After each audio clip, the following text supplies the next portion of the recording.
ಸುರಿದ ಚಿಂಕೆ ನೀರಿಗಾಗಿ ಹುಡುಕುವಂತೆ ನಿನ್ನ ಹುಡುಕುವೆ.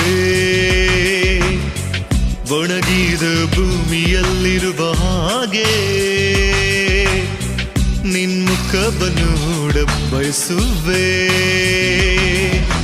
ಜೀವ ಜಲ ನೀನೇ, ಜೀವಾಧಿಪತಿ ನೀನೇ, ದಾರಿವವನೇ ಯೇಸುವೇ.